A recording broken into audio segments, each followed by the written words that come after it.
Et à tous, ravis de vous retrouver pour un nouveau numéro de votre magazine Afrique Mag, un numéro qui sera consacré ce soir essentiellement au Rwanda, qui vient de commémorer les 30 ans du génocide dont a été victime près d'1 million de personnes, mais qui a pu dépasser ce douloureux événement et qui aujourd'hui connaît une prospérité très enviable. Mais avant cela, retour sur cette louable initiative à l'occasion de la célébration de la fête de Eid el-Fitr, sous le slogan donc « Célébrons ensemble l'Aïd dans notre maison africaine ». Le Conseil supérieur de la jeunesse a organisé un déjeuner en l'honneur des étudiants africains mais aussi palestiniens établis en Algérie. L'occasion de renforcer les liens entre pays du continent et montrer son soutien au peuple de la Palestine meurtrie. Yanis Aït Belkacem. C'est dans un cadre convivial, chaleureux et festif que ces étudiants venus des 4 coins de l'Afrique aux côtés d'étudiants palestiniens admis au sein des universités et instituts supérieurs algériens se sont réunis autour d'une cérémonie organisée en leur honneur à l'occasion de l'Aïd al-Fitr à l'initiative du Haut Conseil de la jeunesse. Un événement qui vise à renforcer les liens à travers la création d'un large réseau destiné à la promotion des échanges et de la coopération et à permettre aux jeunes de jouer un rôle essentiel dans le développement du continent. Cette noble initiative est le reflet de l'attachement de notre jeunesse à son identité africaine. Cela renforce notre détermination à nous investir corps et âme dans le développement de notre pays et notre continent. Je tiens à saluer. Aujourd'hui, nous les étudiants sommes appelés à devenir les leaders de demain. Nous considérons l'Algérie comme notre deuxième patrie. Nous nous sentons chez nous ici. Un événement qui reflète l'attachement de l'Algérie à ses dimensions africaines, arabes et musulmanes est destiné à renforcer le sentiment d'appartenance de sa jeunesse au continent africain par le biais notamment de la promotion des échanges culturels afin de bâtir un avenir commun basé sur le respect mutuel et la cohabitation pacifique.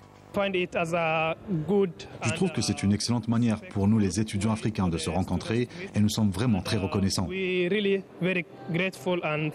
si on est en famille, donc, et nous qui sommes ici, je pense que c'est un événement important et ça nous permet aussi de ne pas nous isoler alors que c'est une fête sacrée et ça nous réunit tous.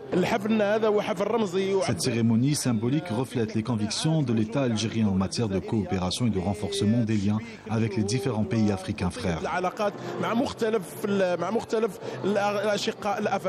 À l'occasion, les représentants des étudiants palestiniens invités d'honneur lors de cette cérémonie a salué à l'occasion la position immuable de l'Algérie envers la cause palestinienne et le rôle actif et proactif de la diplomatie algérienne au Conseil de sécurité de l'ONU.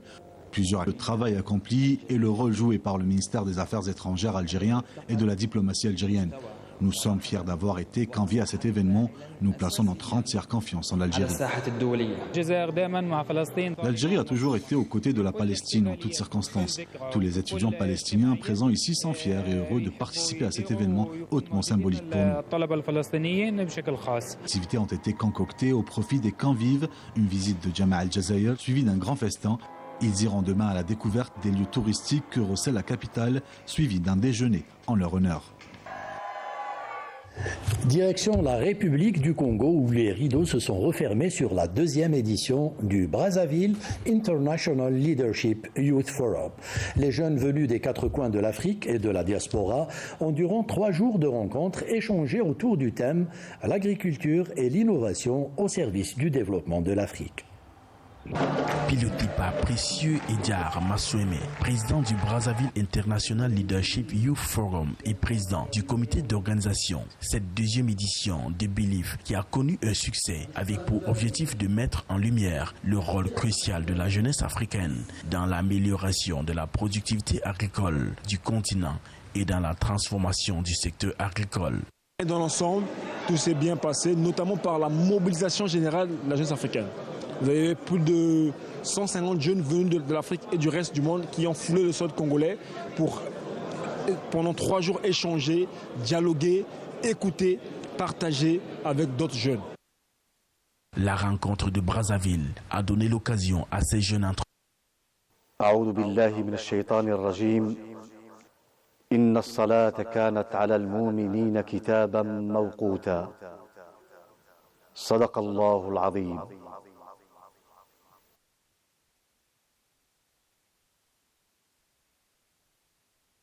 الله أكبر الله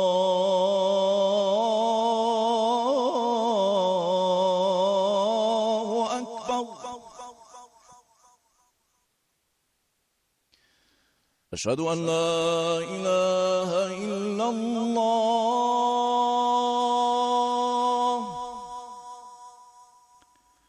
أشهد أن لا إله إلا الله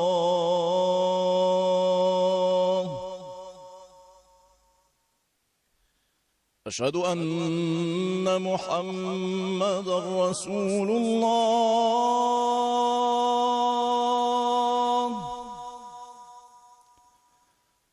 أشهد أن محمدًا رسول الله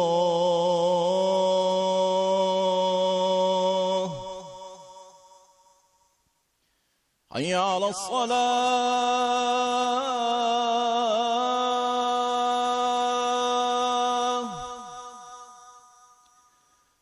حي على الصلاة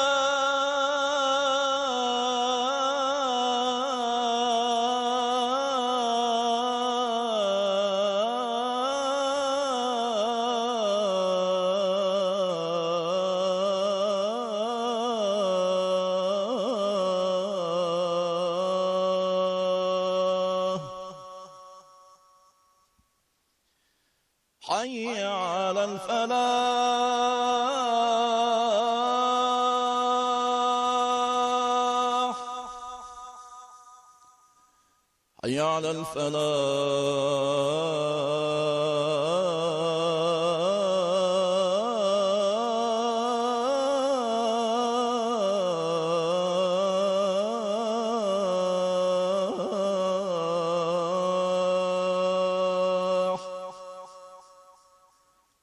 الله أكبر الله أكبر لا إله إلا الله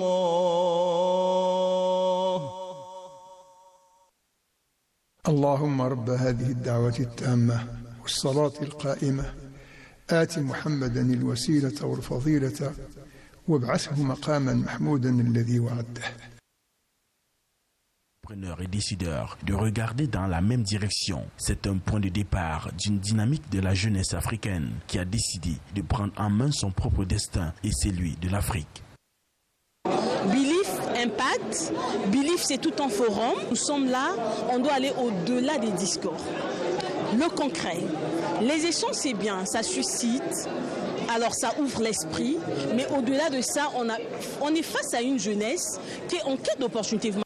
Ce rendez-vous de la jeunesse africaine a été le lieu privilégié de faire converger les orientations et les actions de tous les intervenants en vue de confirmer la jeunesse comme catalyseur de l'intégration régionale à travers une convention de partenariat solide et durable.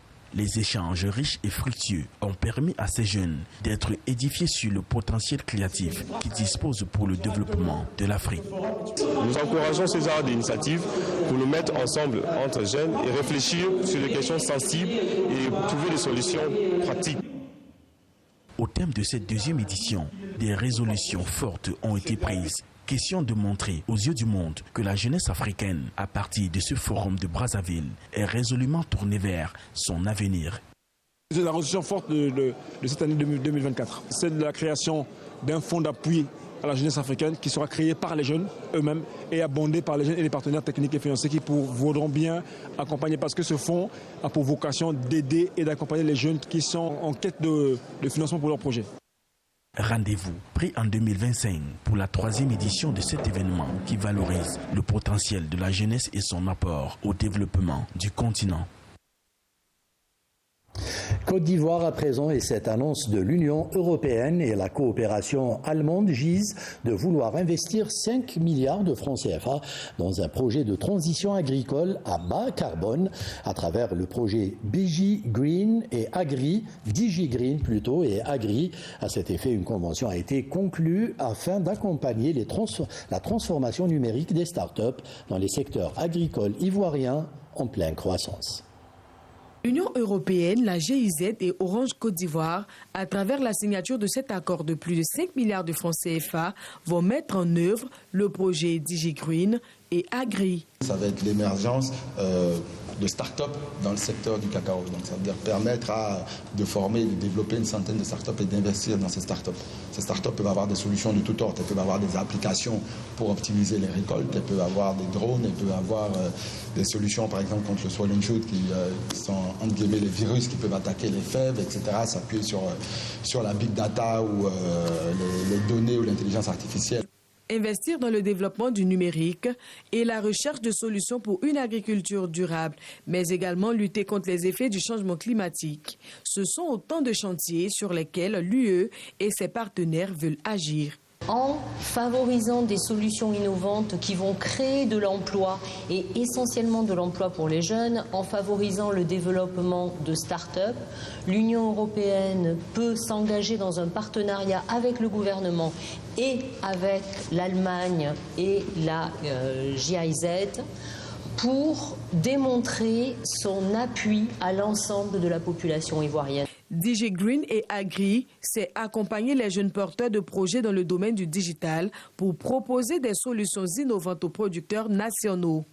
Et la République fédérale d'Allemagne est en phase avec Francesca Di Mauro, ambassadeur de l'Union européenne en Côte d'Ivoire. Dans des conditions qui sont là, on est prêt à cofinancer des activités. La formation professionnelle a toujours joué un très grand rôle dans ce programme qui existe depuis des décennies déjà. Et ici, quand même, on est sur un niveau très élevé avec un très grand programme et aussi avec un programme qui touche le numérique et qui répond aussi à une priorité numéro 1 pour la Côte d'Ivoire, l'emploi pour la jeunesse. Le projet DigiGreen et Agri est prévu pour une durée de 3 ans avec pour objectif principal la création d'emplois pour la jeunesse et la modernisation durable du secteur agricole ivoirien. Côte d'Ivoire toujours, où le commissaire européen à l'environnement Virginus Sinkevicius a indiqué lors de sa récente visite dans ce pays être impressionné et satisfait de la traçabilité du cacao ivoirien et des systèmes mis en place par le gouvernement pour sa durabilité à l'issue d'une visite dans un champ du village d'Ofumpo situé dans le département d'Agboville. Cette plantation de cacao de 1 hectare, située à Ofumpo, dans le département d'Agboville, reçoit la visite du commissaire européen chargé de l'environnement, des océans et de la pêche. Une visite qui intervient alors que l'ensemble du secteur fait face à un défi majeur avec l'application prochaine de la régulation européenne sur la déforestation prévue pour 2025. Les producteurs conscients de cet enjeu futur se mettent déjà aux normes. Les enfants ne viennent pas travailler avec nous. C'est nous-mêmes qui venons travailler, on s'aide, on s'entretient entre nous les jeunes. Nous produisons du cacao de bonne qualité, du cacao naturel. Que si nous venons cabosser, les cabosses nous prenons pour faire l'engrais bio. Pour améliorer la traçabilité et la durabilité du cacao en Côte d'Ivoire, plusieurs initiatives clés ont été mises en place. Il s'agit notamment du projet de géolocalisation et de dématérialisation avec l'instauration de la carte du planteur qui porte déjà des fruits, et le Conseil Café-Cacao voit d'un bon œil cette visite de l'Union européenne. Nous expliquons à nos partenaires européens, mais il est bon qu'ils viennent sur place, voir ce qui se passe en réalité. Ils verront que les planteurs que nous sommes venus voir sont dans la dynamique de respecter la réglementation européenne. Ils sont bien formés pour ça. L'objectif du commissaire européen est de venir toucher du doigt les réalités des producteurs ivoiriens. Et le résultat est édifiant. L'Union européenne va bientôt débloquer un fonds pour accompagner les PME et PMI ivoiriennes. Nous avons été véritablement impressionnés, moi personnellement, surtout par les différents systèmes mis en place, dont le système de la carte du producteur. Cette carte qui permet d'identifier le producteur et qui n'est pas juste une carte personnelle, mais qui sert aussi à d'autres choses, puisqu'elle contient des informations sur le producteur, sur sa parcelle, la géolocalisation et autres. L'Union européenne vient aussi avec des mesures d'appui à l'endroit de la Côte d'Ivoire pour pouvoir faciliter ce processus. Il y a par exemple un prêt de 50 millions d'euros qui est en cours d'approbation par la Banque européenne d'investissement et qui va aider à pouvoir renforcer les capacités des petites et moyennes entreprises et des différents acteurs pour pouvoir s'aligner sur la réglementation qui va être adoptée. La visite du commissaire européen à Agboville symbolise un moment charnière, soulignant l'importance de la collaboration internationale et la reconnaissance des progrès accomplis par le pays. Plus de 150 athlètes cyclistes étaient sur la ligne de départ de la course nationale VTT Chantal-Biya. Outre quelques accidents enregistrés, la compétition a tenu toutes ses promesses. Séverin Douqueux a suivi pour nous cette course. Il nous la résume dans ce sujet. Clovis Kamzon Abesolo et Mariol Fedjo, les champions du cyclisme sur route, réussissent leur entrée dans la course sur vélo tout-terrain. Ils ont remporté la première édition de la course cycliste Chantal-Biya, disputée le 30 mars 2024 à Bagofit dans la région de l'Est du Cameroun. Mariol Fedjo, 15 ans, arrive en premier dans la course féminine sur un parcours de 48 km. Chez les élites, Clovis Kamzon signe le premier temps au bout de 87,5 km de piste. Dans les autres catégories de la compétition, notamment chez les Masters, dédiés aux participants âgés de 30 à 45 ans et Masters 2 de 46 à 60 ans, c'est respectivement Toko Damien et Foti Didier qui sont sacrés. Je suis vraiment contente d'être champion de cette discipline et d'avoir aussi remporté cette compétition aujourd'hui. Puisque c'était au début de la course, j'avais un peu peur, puisque c'était la première fois que je participe à une compétition VTT. Et bon, je me suis retenue. Avec les encouragements de mon père, j'ai pu finir la course. Je me suis préparé avant de venir faire cette course parce que j'ai roulé du VTT presque un mois pour me préparer. Parce que déjà entendre une course au nom de la première dame comme cela, il fallait se préparer et venir chercher un titre dans cette édition. Je suis un homme heureux, honoré d'ailleurs. Je suis très content que mon rêve soit réalisé. Obstacles d'envergure sur les terrains dénivelés et mouillés par endroits, extrême endurance et courage sont des armes dont les 150 participants à cette compétition ont dû se munir pour parvenir à l'arrivée. C'est plus dur que je le pensais. Ils ont augmenté des obstacles pratiquement infranchissables, comme cette colline. Elle est abrupte, elle est rude. Je ne sais pas si on peut la monter à vélo. Même en poussant, je suis complètement épuisé. Voilà, mais je ne lâche pas. Je vais aller jusqu'au bout. Ça, c'est bien, ça. Entre deux obstacles, les athlètes ont éprouvé et enduré de difficiles épreuves, à l'image du coureur Arthur Stella de l'écurie SNH Vélo Club, sérieusement blessé lors de la course. Il a été amoché, médecin de la fédération. Le docteur Yakana m'a rassuré que ses jours ne sont pas en danger.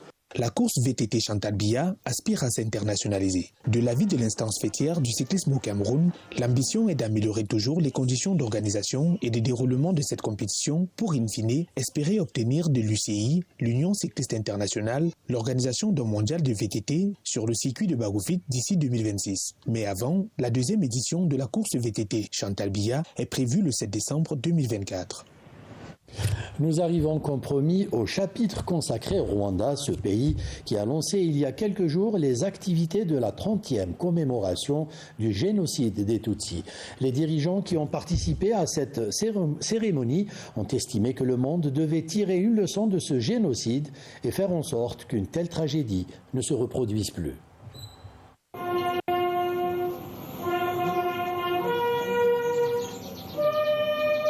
Recueillement au mémorial du génocide des Tutsis à Kigali, où plusieurs dirigeants venus de différentes régions du monde se sont joints au président rwandais Paul Kagame pour lancer une semaine de deuil national et une période de 100 jours de commémoration des victimes du génocide perpétré contre les Tutsis au Rwanda en 1994. S'exprimant à cette occasion, le président Kagame a prévenu que si rien n'est fait, le monde pourrait encore sombrer dans une tragédie semblable au génocide. Rwanda's tragedy is a warning. La tragédie du Rwanda est une alerte. Le processus de division et d'extrémisme qui conduit au génocide peut se reproduire n'importe où s'il n'est pas contrôlé. Can happen anywhere if left unchecked. Ce sentiment est partagé par le président de la Commission de l'Union africaine, Moussa Faki Mahamat, qui souhaite que la 30e commémoration du génocide des Tutsis au Rwanda rende effective la résolution de ne plus voir un génocide se commettre dans le monde. Il faut se souvenir, oui, se souvenir pour renouveler le serment. Plus jamais ça. Plus jamais ça. C'est aussi un serment de fidélité aux valeurs élevées de travail, d'empathie et de solidarité qui raffermissent les liens d'humanité entre tous les hommes et toutes les femmes du pays. Pour le président du Conseil européen, l'histoire du génocide des Tutsis au Rwanda rappelle aussi la passivité de la communauté internationale face aux atrocités de masse que le monde continue de vivre. La communauté internationale, immobile, dans une forme de complicité lâche, ferme les yeux. Et je me tiens aujourd'hui devant vous avec humilité. Le devoir de mémoire, c'est avant tout une exigence. C'est l'exigence de se souvenir, c'est l'exigence de ne pas oublier, c'est l'exigence d'apprendre des erreurs pour tenter d'ouvrir un monde empreint davantage de lumière. La commémoration du génocide des Tutsis est souvent accompagnée de témoignages de résilience. C'est le cas des veuves survivantes qui refusent de céder au désespoir. On a vécu le pire, mais il y a l'espoir. C'est possible d'en sortir, c'est possible d'avoir une bonne vie malgré l'horreur qu'on a vécue. Alors on encourage tout le monde. Pourquoi rester dans le mal? Pourquoi rester avec ce qui te ronge quand c'est possible d'en sortir? C'est un peu ça, c'est vraiment un message d'espoir. C'est possible de sortir de l'horreur, alors sortez de l'horreur, vivez. La période de commémoration s'étend sur 3 mois au Rwanda pour rappeler les 100 jours qu'ont duré les massacres des Tutsis en 1994, lesquels ont emporté plus d'1 million de vies humaines, d'après le gouvernement du Rwanda. Le Rwanda donc vient de commémorer les 30 ans du dernier génocide du XXe siècle. Tout a commencé le 7 avril 1994 et en à peine 100 jours, près d'1 million de personnes ont été assassinées, des Tutsis majoritairement. 30 années après ces massacres, le Rwanda offre au monde l'image d'une éclatante réussite. Avant le génocide, tous les observateurs s'inquiétaient de son niveau de pauvreté et des carences de sa gouvernance. Aujourd'hui, ces mêmes observateurs s'émerveillent du miracle accompli par ce pays d'à peine 13 millions d'habitants. Retour sur cette renaissance impressionnante dans ce grand format que nous vous proposons dans ce numéro. Voici le Rwanda d'aujourd'hui. Un pays transformé au cours de ces 30 dernières années. Ce nouveau Rwanda a été forgé sur les cendres du génocide de 1994 contre les Tutsis. Un événement qui a choqué le monde entier. Notre histoire est à la fois un avertissement de ce qui peut se produire lorsque les dirigeants politiques prêchent la division et que la haine triomphe sur l'humanité. Mais elle atteste également de ce qui peut être réalisé lorsqu'un peuple déterminé lutte ensemble pour l'unité et la réconciliation.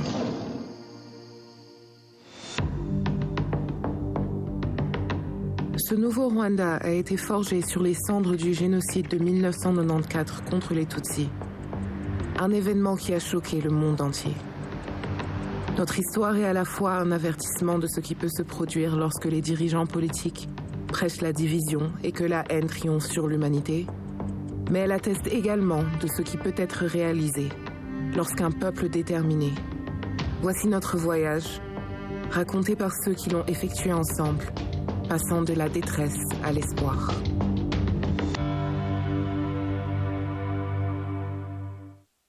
Pour une grande partie du monde, le Rwanda n'a commencé à exister qu'en 1994.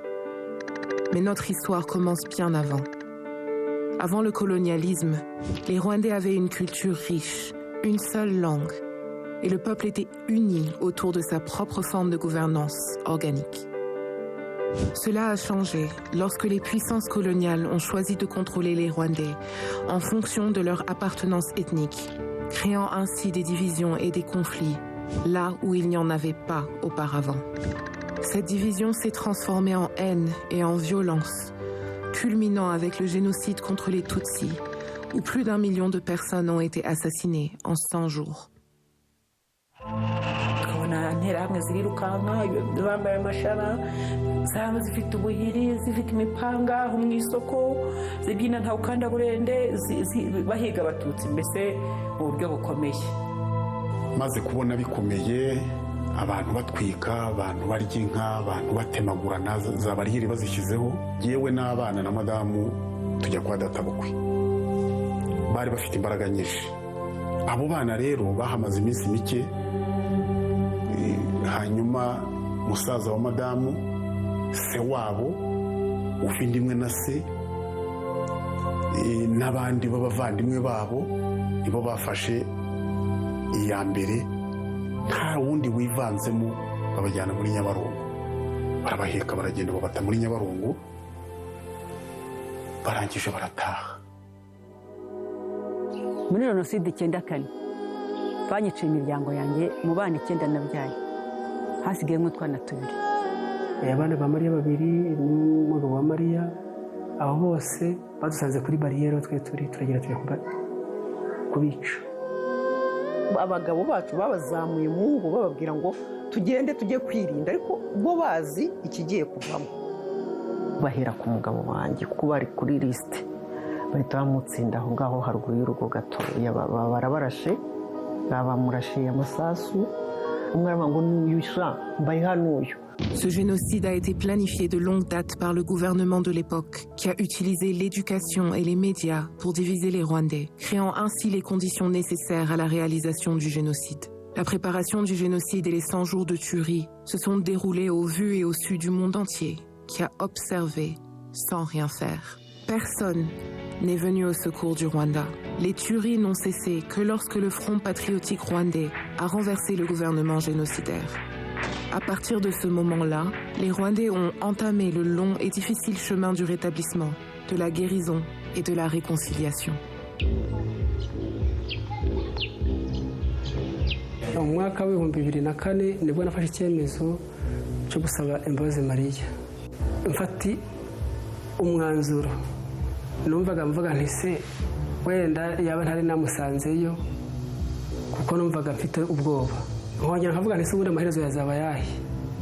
Ngize amahirwe rero ubwo nuvuga ngo Mariya asanze ariyo nibwo namubwiye nti ko biri kose urabizi ngende mu bantu nyine bakwiciye ariko noneho ndagira ngo umpe imbabazi. Byagiye bigenda gahoro uko dusabana uko duhura uko tuvugana uko twigishwa hacemo inyigisho nyinshi cyane ntabwo byari byoroshye.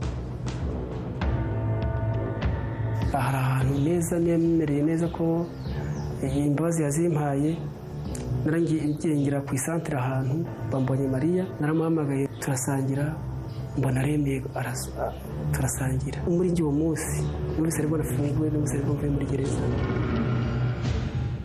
Pour panser les plaies d'une nation où les voisins ont tué leurs voisins et où même certains membres de la famille se sont retournés les uns contre les autres, le nouveau Rwanda devait trouver un moyen de rendre justice aux victimes, qui soit à la hauteur de l'ampleur des crimes. Nous nous sommes donc tournés vers notre histoire pour trouver la réponse. Nous avons mis en place les tribunaux Gacaca, une forme traditionnelle de justice communautaire où les citoyens élisaient des Inyangamugayo, des hommes et des femmes intègres au sein de leur communauté, qui ont entendu près de 2 millions de cas de génocide. Cela a permis non seulement de rendre la justice, mais aussi d'établir la vérité sur les massacres et d'entamer enfin la réconciliation. Gacaca zimaze kugeramo abaturage tugakorana bariya bafunguye bakaza bagashinjanya kanaka ubuye kanaka twajyanye mu gitero ubuye kanaka twajyanye mu gitero ngo kuko abakoze jenoside ngo kuko bagaragaye. Abenshi rero muri Gacaca byatumye bamenya uko ababo bishwe barihangana barabyakira bamenya naho bajuguwe Nous avons demandé aux survivants du génocide de faire d'énormes sacrifices en mettant de côté leur désir de châtiment au profit du pardon et de la réconciliation. Et nous avons demandé à tous les Rwandais de laisser les divisions ethniques dans le passé et d'embrasser un avenir de Ndumunyarwanda. Nous sommes tous Rwandais. muri CNLD naje mfite ipeti rya General de Brigade kuyo dufata icyemezo tukava muri CNLD tukaza mu Rwanda nuko twari tumaze kumenya neza ko leta y'u Rwanda ifite gahunda nziza yo kunga abanyarwanda ikangurira abanyarwanda aho bari hose batahuke mu mahoro kandi waza ikakwakira neza nk'umunyarwanda ugatura aho ushaka utuje utekanye nta kibazo gihari muri RDF igihe mazemo nabonye nta vangura ribamo umuntu akora akazi ashinzwe nta kindi. Le Rwanda doit encore changer. Il appartient aux générations suivantes d'apprendre la véritable histoire de notre passé, de protéger la société contre le déni du génocide et la haine, et de garder vivante la mémoire et les leçons de notre histoire. En fait, le négationnisme est en pleine expansion sur Internet, sur les réseaux sociaux, puis sur Twitter, Instagram, Facebook, TikTok. Le discours n'a pas changé. Certaines personnes vont par exemple prétendre que le génocide n'a pas été planifié, mais que les gens se sont mis en colère et ont commencé à tuer. Il faut qu'on soit plus nombreux à protéger la vérité, à protéger l'histoire du génocide contre les Tutsis sur ces plateformes-là. Nous avons fait des progrès dans tous les secteurs, créant un pays sûr et ambitieux qui offre des opportunités et de l'espoir à tous les Rwandais. byahindutse ni byinshi nyuma ya jenoside yakorewe abatutsi umwana ariko akabona buruse hatitawe ngo n'ukwande ndi umukobwa ukora mu bijyanye n'ubuvuzi ndetse nkaba ndi no muri siporo kandi byose nkabikora neza rero umwana w'umukobwa icyo namubwira ni uko turashoboye muri rusange ibyo twajyamo byose dushoboye kubikora neza ndetse turanahagarariwe hirya no hino kugeza ku mudugudu turahagarariwe n'ijwi ryacu rishobora kumvikana. À nos amis du monde entier, nous vous remercions de continuer à vous tenir à nos côtés et nous vous demandons de partager l'histoire du Rwanda et ce que nous avons appris sur la division et sur la réconciliation, à un moment où le monde semble de plus en plus fracturé. L'expérience du Rwanda est celle d'une perte inimaginable, mais c'est aussi l'histoire d'un peuple déterminé, de résilience, de sacrifice et d'une renaissance. Le Rwanda d'aujourd'hui est la preuve que, des profondeurs du désespoir, peut naître un grand espoir. Voilà, c'est sur ces notes d'espoir que s'achève ce numéro de votre magazine Afrique Mag.